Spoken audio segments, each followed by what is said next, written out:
নমস্কার বন্ধুরা, আশা করছি সকলেই খুব ভালো আছো ও সুস্থ আছো। সাথী ভিলেজ লাইফের একটি নতুন মিনি ব্লগে অনেক অনেক স্বাগত জানাই। আজ মঙ্গলবার আর এখন বাজে ওই বিকেল আর কি 4টে মতন। তো এখানে সমস্ত রকম কিছু দেখে তোমরা হয়তো একটু গেস করতে পেরেছো। হ্যাঁ, আজকে একটু চিকেন পকোড়া বানাবো। ওই যে আগের দিন আমন বলেছিল, ওটাতেই মেন উদ্দেশ্য করে আর কি বানাবো। তো এই যে প্রথমে চিকেনটাকে ম্যারিনেশন করে রাখবো। এখন এখানে একটু কেওড়া জল দিয়ে আর কি সমস্তটা ভালো করে মেখে নিচ্ছি। তারপরে এখানে অল্প অল্প করে একটু রসুন, আদা আর জিরে বেটে রেখেছিলাম। আর তারপরে যে পরিমাণ মতন একটু লবণ দিয়ে দিলাম। তারপরে সমস্ত মশলাগুলো দিয়ে আর একটু ভালো করে মেখে নিলাম।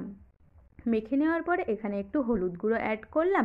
আর এই যে একটু কর্নফ্লাওয়ার আর কি, আর এটা ছিল ওই যে বাড়িতে তৈরি করা চালের গুঁড়ো। তো এই সব কিছু দিয়ে আরও একটু ভালো করে মেখে নেব। তারপরে এই যে এটা ওই 10 মিনিট মতন বাদে আর কি একটু খুলে দেখেছিলাম, তো দেখলাম একটু শক্ত মতন আছে। তো আরও 10 মিনিটের জন্য এই যে ঢাকা দিয়ে রেখে দিলাম। আর তারপরে এটা প্রায় 20 মিনিট বাদে এখানে একটু বেসন অ্যাড করলাম। আর এই যে একটু লঙ্কার গুঁড়ো আর কি ঝাল হওয়ার জন্য। তো আরেকটা ডিম দিয়ে দিলাম। তো এইগুলোকে আরও একবার বেশ ভালো করে মেখে নেব। তো আমার দিদির কাছ থেকে এই সমস্ত কিছু আমার শেখা। দিদি বলে নাকি যত ভালোভাবে ম্যারিনেশন হবে তত জিনিসটা খেতে ভালো লাগবে। তো এই যে তারপরে সন্ধ্যা হয়ে গেছে, সন্ধ্যাবেলাতে আর কি বানাতে চলে এসেছি পকোড়া। আর এই যে প্রথমে গ্যাসটা জেলে কড়াইটা বসিয়ে দিলাম।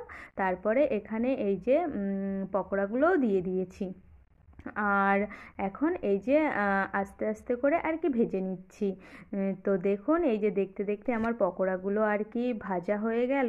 আর এক থালা বোঝাই পকোড়া হয়েছে।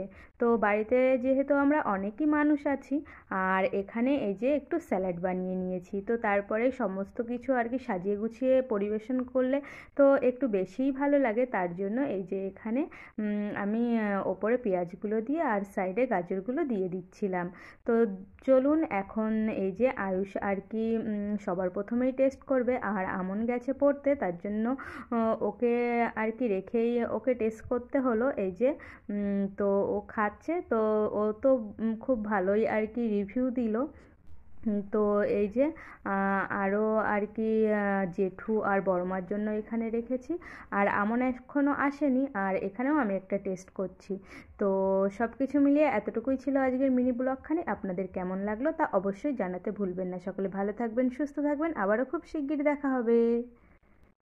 আর রেসিপিটি আপনাদের কেমন লাগলো সেটা কিন্তু অবশ্যই জানাবেন।